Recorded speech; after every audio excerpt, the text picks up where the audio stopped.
It's your brother, Clumsy Phil, once again.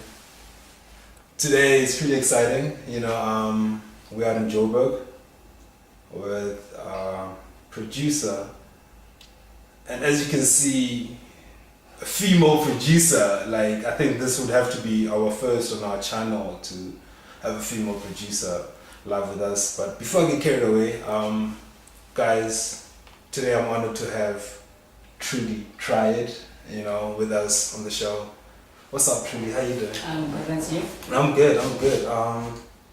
We're here today, because we are B2 House Radio, and our mission is just to profile producers all around the country, right? So the reason I say I find it interesting that you are our first female producer. I don't mean to put it that way, like it needs to say something, but we really have not had a female producer on our channel, So straight from the bat, I just want to know, as a female producer, is it different from being a male producer, would you say? I don't know. I mean, the only life I know is being a female producer, but I really don't put emphasis on gender. It's about how good you are, period. Because whether you're male or female, if God gave you a gift, He gave you a gift, period. So I think the whole, gender divide is just something that has been created by humans, and it's really not necessary. It's really purely about merit and what you're good at. So I don't think it's different in the sense that you are good at it. Maybe it may be different in the structural way in which you're trying to get into this world of producing. You're trying to make it. It may be different. It may be harder. You may have to prove yourself. I guess that would be the difference. Otherwise, apart from that, no, I don't think it's that. But have you ever felt that your sound should prove itself to anyone, whether it's a guy, it's an old man, it's a young kid? Do you feel that need when you make music that I have to prove myself in my sound? Whenever I make music, I just want to be the best I can be, period. But to be honest, there is always that thing in your subconscious, that yes, generally people will be surprised by a female beat maker, because music production or playing in a band or whatever, music directing as well is a male-dominated industry.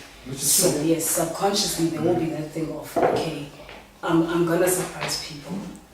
It's likely to happen. It's natural, yeah. But I mean, I'm just like looking forward to the time where it's the norm and it's no longer such a surprise.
I'm in the middle of a chain.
But Trudy, okay, just to break it down, Trudy is the name on my birth certificate. Okay. One of two names on my birth certificate. Triad literally means a three-part harmony. So like, but I gave myself that name because figuratively, I give my mind, my spirit and soul into my music. So those are three things mainly that I give when I make music. Yeah. Wow, that is very interesting. How long have you been going underneath that name, Trudy Triad, as a producer? It started like in my earlier 20s. Okay. In my earlier 20s, that's when it started. Like the idea came when I was in high school in matric, but I didn't take it seriously because I just thought it sounded stupid. But then I'm like, you know what? Let me invest in it because you never know. People might like it. So I mean, if you're talking, the idea came in matric. Yes, when I was in matric. Yeah. Is it safe to assume that you were messing around with sound then? Or was the name just a Trudy Triad because it sounds cool? Or was it gonna go with the artist profiling behind your music? Well, I've always been like a musical person, but the name Trudy Triad just came through initially because I just wanted to play with words and alliteration and things. But then I guess it would emerge later on, which is right now, that there's actually more to it than that. Wow. When it comes to your music, I always find it difficult when people ask, what music do you make? What music do you make? You know, so with you, when you're making your music, do you want to go to a specific genre, or is it okay if you end up with something very different to what you made yesterday? I think it is okay. Like I've always been versatile. Like I'm open to any type of sound, whether it be grime, whether it be soul, whether it be jazz, anything. You know, as long as it speaks to me. Because growing up, you know, I've listened to different types of music. Yeah, my father Let's was talk about that. yes. So my father is a big fan of reggae music. Wow. And so like some of I make reggae as well. No. Yes. Okay. Yes. I made one reggae song that I'm still about to master, but anyway. Wow. But my influence and love of reggae and dancehall music comes from growing up listening to reggae artists like Jimmy Cliff. And Eddie Grant and so forth. And also I grew up around a lot of soul music as well on the other hand. I forgot his name, but Millie Jackson's, etc., you know. Yeah. And also I do EDM as well. It's the type of music that I've grown to like. So I do like whatever mode I'm inspired in, I just make that.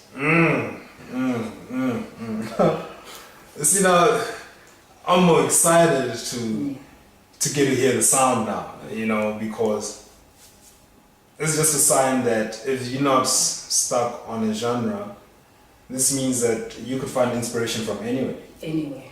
You know? Yeah. And now, when it comes to you and beats, when was it, right, that you were like, you know, I think I might be good in this stuff, you know what I'm saying? Like, and continue doing it up to a point where you want people to hear your sound. Okay, it's funny because like ever since I was young, I think, I love music since I was like literally a baby. And I would actually make beats with a pencils and books and things like that. Okay. I'll beat on the bed for that kick, you know, sound. I beat on a book or something, or a hard surface for that snare. Yeah, that snare. So I think I knew like from when I was a young age that hey, one day I might, you know, this might end up being one of the things that I do in life. So for a long time, you know, music has been calling me, and apart from beat making, I learned to play the keyboard. It's something that I've always been drawn to, the keyboard, or the piano.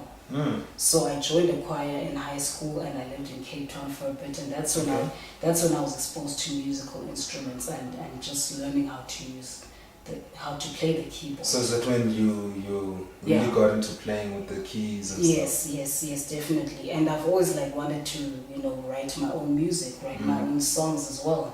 In grade 7. Then it came in 10th grade. I don't know what happened. The songwriting bug just came. It just happened. I started writing songs.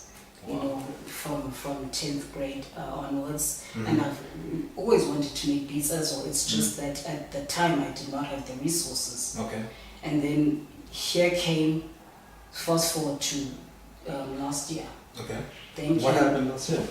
Okay, last year the Vanilla Black beat tape opportunity came about. For those who don't know out there, briefly explain what the Vanilla beat tape is all about.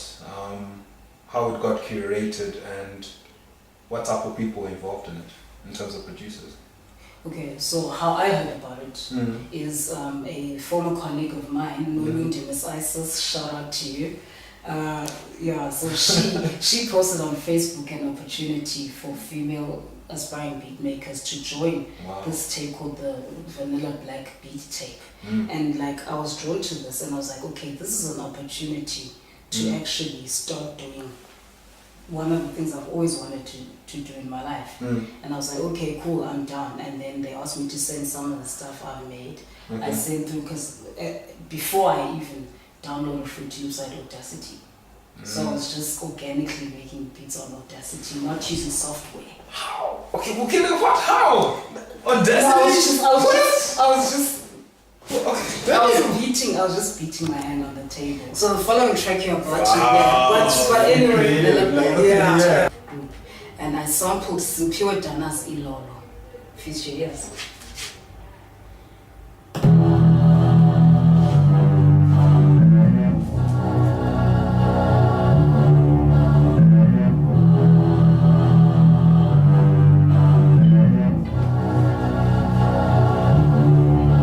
Kick.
including Matsiba, the Soul Queen. Shout out to you as well, Pulsili, the sisters involved, Jermaine. Yes. And they encouraged me to also be like, hey, get Fruity Loops, it's some good software. And that's when I was encouraged to learn to use the software as well. And thank God for YouTube tutorials, because that's what also helped me a lot. Yeah. So what we do then is we brainstorm or come up with a theme, which artist is going to inspire our beats in this volume. So what we do is sample. Okay. Yeah, we sample songs from the artists that we are using. So, but the artists that you're using, if we're both in the project, can we sample the same artist? Yes, that's how it is. We sample the same artist. I mean, no beat is gonna come out identically the same. So it's just one thing, one common theme, which is the artist. Okay. And you sample it however you feel. You make your instrumentals, you slice however you feel like it. Okay. And then we make a range of beats. Then we submit, and then a few will be selected by, but it was part of the selection process. Okay. So she's like, okay, let's take the best, which ones we think are the best. Everyone's beat gets selected. Sure. By the way, but it's not all the beats that you see. Yeah, okay, yes, that makes sense. So like the best out of four kind of a thing. That you make. All right, okay. Yeah. So now, when we're talking about sampling, your process, right? Which is easier, or how do you normally do it? Do you start with your drums and then rush to your sample, or you like, oof, the sample just needs this drums? Like, how's your beat making process? I do start with the drums. Like, it starts right from the kick upwards. I have the sound in my head, right? Already, I have the complete sound in my head, and then I break it down. I work from the beat upwards. Then I slice how I thought it was in my head. Wow. Yeah. So I mean, I guess it's your own way of slicing, and I always think that it's a DNA or a fingerprint to each artist, right? So, for example, with this project that you guys are working on, are there ever times where you get a sample where you feel like it's a bit too much, or I can't find something I want from there? Do you have moments like that? Not yet, really. I haven't had moments like that. Sometimes you do get, writers get writer's block, and then producers get producer's block. But when something comes and it comes on time, then you just act on it. Okay, so are there any projects you are working on now as a solo producer that maybe, I don't know, are you featuring, specifically when it comes to your solo project, right? Are you working on something now? Yeah, at the moment, like I'm producing or working on backtracks to songs that I wrote. So my dream is to really like finish that, get it mastered, and then get it record my vocals on it. So I'd like to become a self-produced artist as well. Wow. So you haven't given up on your singing? No, I haven't. No. Wow. Recording on your own stuff. I think that would be nice, because now you can get mad at yourself if you're not projecting the next one you're about to hear, also from Vanilla Black, is Tanya Soma's Wise in the Salon Feast Your Ears.